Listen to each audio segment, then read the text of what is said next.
right, Bob, thanks. 9/11 right now. About half of the victims that were killed in Sunday's church shooting were children. Many parents now trying to figure out how to explain something so tragic to their children. And don't we have the same conversation sort of with ourselves every time something like this happens? Joining us right now, licensed mental health counselor Shantala Boss. Great to see you. Thanks for being here.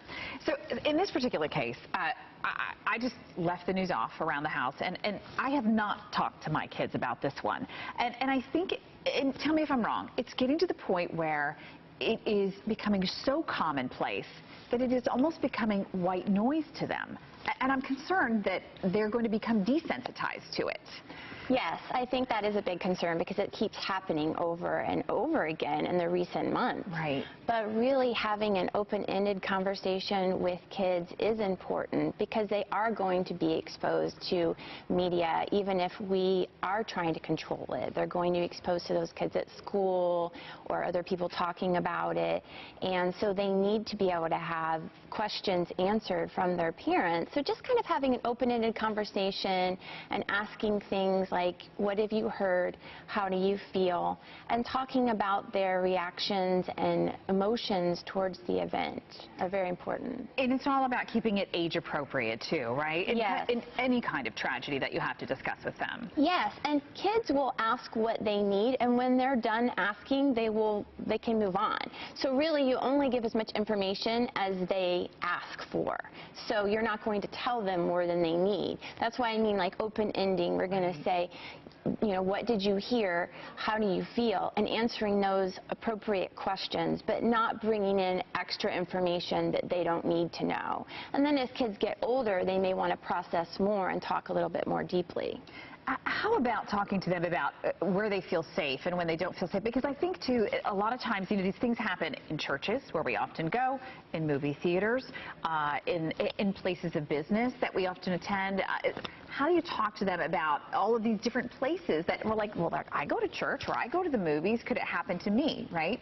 Right. Well, I think as long as we are calm as parents and adults and we tell them, you know, there are rules in place, there are safety protocol, and your job is just to do what the adults tell you to as far as safety measures, and we're going to keep you safe. There's police officers, you know, there's nobody out there. The person that did this was, you know, captured. Right. And so we need to reassure them that they're safe now and that we need to follow these rules and it will be okay, because our reaction is going to spill over onto their reaction.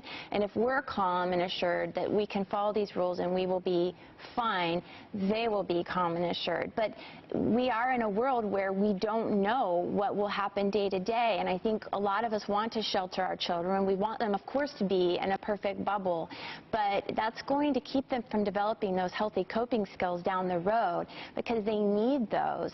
So talking to them, having those open-ended conversations and discussing what you can do in certain situations to help calm them and help them understand better what they're feeling. And you touched on it there, and I always love this. Mr. Rogers used to say, look for the helpers. Show the kids the helpers. See all the firefighters or the police officers or the doctors or the nurses who are helping. And I always thought that was a beautiful way to help them I think that's a great way of helping kids learn a sense of control for the situation. Well, there's these people that help, or there's something I can do, or can I write letters, or draw pictures. It depends on how much emotion they're feeling over the event, but if they want to do something, encouraging them in that and giving them that sense of control to reach out and showing them and teaching them about kindness through the whole activity. Absolutely. One bad guy, but lots of good people. Absolutely. Thank you so much, Shantala Boss. Always great to see you. You too, Thank you. Amy. And how can our viewers find you real quick? My website, shantalaboss.com. Okay. Thanks so much. 9:15. Let's check in with Jamie.